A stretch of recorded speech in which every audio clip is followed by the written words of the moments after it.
Hello Aquarius, and welcome to your in-depth forecast for November for the Sun or the Ascendant. If you've yet to subscribe to my channel, I'd be honoured if you did so now. Please click or tap on the bell notification symbol.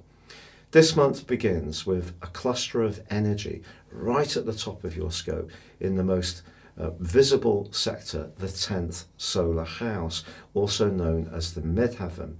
This is your activity with the world at large. It's also to do with property, responsibilities, success, very often the father in our situation. And as you begin this month, Mercury, the planet of communication, is tracking backwards in this area and will be through to the 18th. So that points towards the potential for things to be a bit fluid.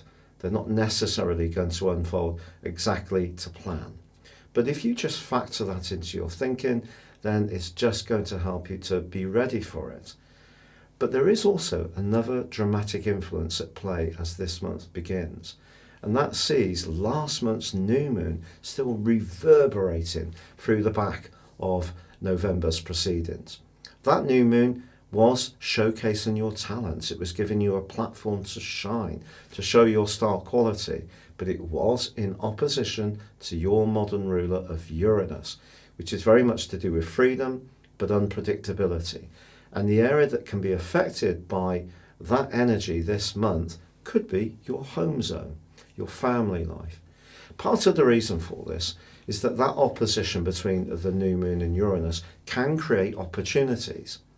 But the opportunities could be something like this. A job could come up, the 10th house, but it may be in a different location, which has an impact on where you live. It may be different hours, which has an impact on your support system.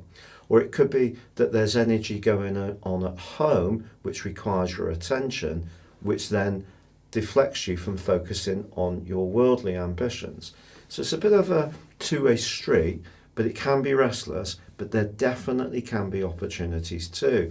Some Aquarius people may even actually think about working from home with this particular influence.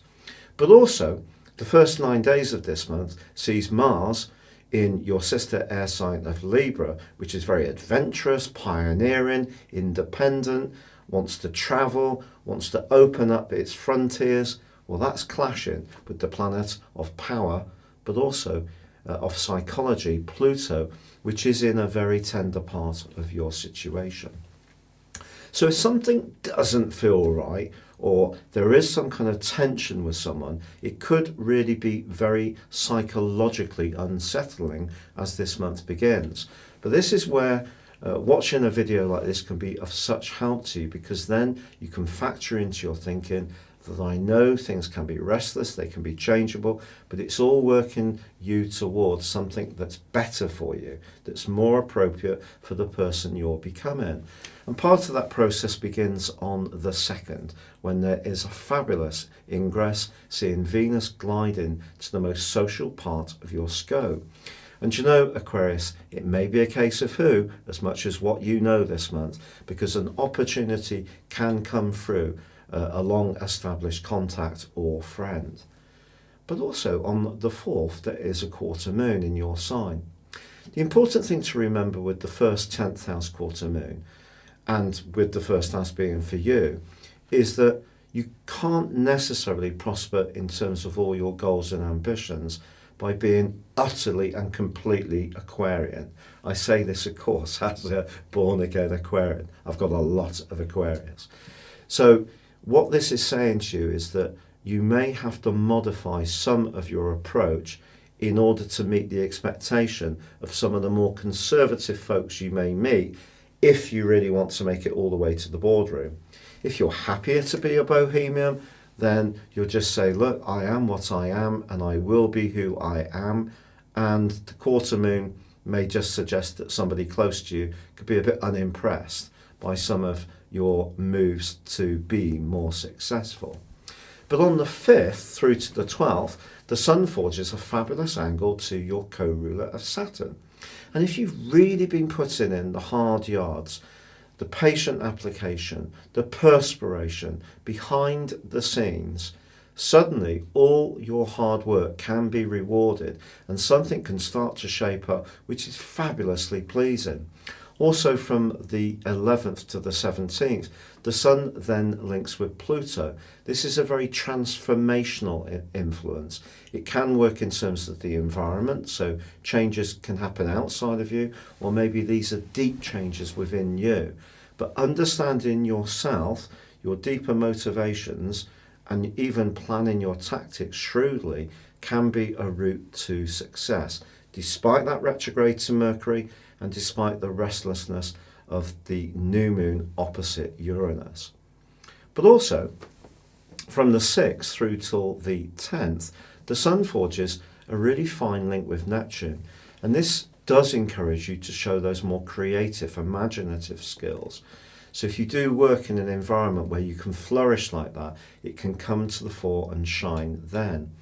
It is true that there's a full moon on the 12th, and this is kind of rather ironically going to have an echo of the new moon which occurred at the end of last month.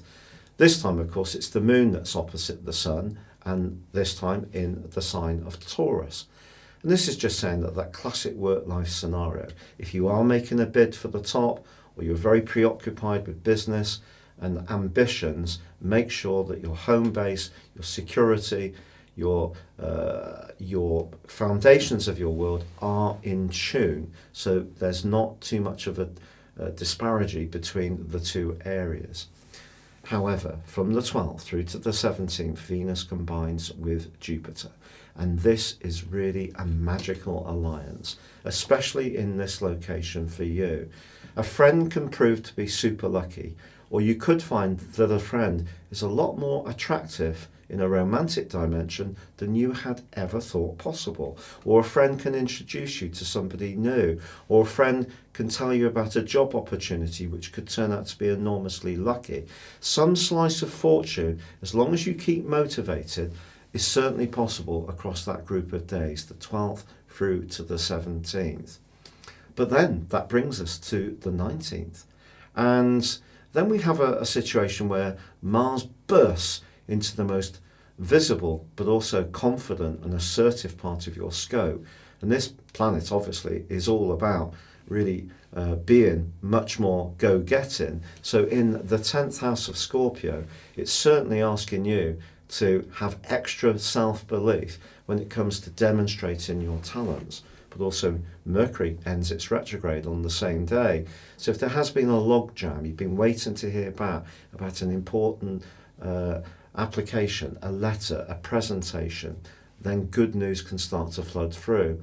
There is a quarter moon in your opposite sign of Leo also on the 19th, just suggesting that when it comes to interacting with anyone remotely influential, just stay naturally yourself, although mindful of what they want from you. However, the 23rd sees the Sun make its way into Sagittarius.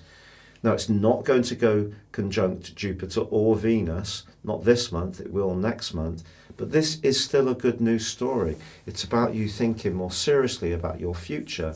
It's not so much focused on your professional dimension, it's more about your social interactions.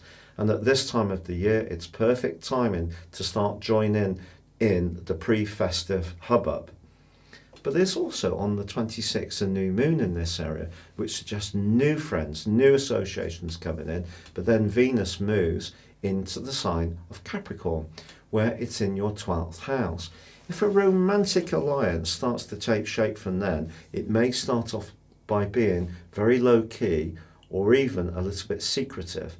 Then again, if what Jupiter meeting with Venus taught you earlier in the month is that your needs aren't being met in a close relationship, this could be the point where you start to think about maybe going your own way, because Sagittarius is a sign very much to do with independence. It is also to do with freedom, and of course you have those kind of characteristics in your sign anyway, so they could be reinforced as this month comes to a close. But there's another potential curve ball, because Mars, now it's moved to the top of your scope, itself goes into an opposition with Uranus. So you can see that your 10th, 4th house axis is being strained or tested all through this month. First from the new moon of last month, then the full moon of the 12th of this month, and then in the last 10 days with Mars opposite Uranus, which to be honest is a much more impulsive influence. And it's kind of like if someone's trying to hold you back, perhaps in the family, or feels that you're being too buccaneering in your approach, pours cold water on your ideas, isn't really getting into the program, you could be very outspoken about saying, look, I need to follow my heart, and good for you if so. Then again, perhaps if you really want to achieve an ambition, you are going to have to shake up the basic structure of your world. There is a compromise to be struck. So therefore there's a transitional period which could be uncomfortable, but if you really want that prize, Mars and the new moon and that glorious energy between the Sun and Saturn and Pluto are giving you a fabulous opportunity to reach it, and you have all the charm and all the links and charisma coming through Venus and Jupiter to win over just about anyone. If you'd like to know what 220 would hold for you beyond your Aquarius zodiac sign, in other words based on your time, date and place of birth, you can order your forecast for the year, plus get the rest of this year free by clicking on the link beneath this video and get 30% off. But for now, good luck Aquarius and goodbye.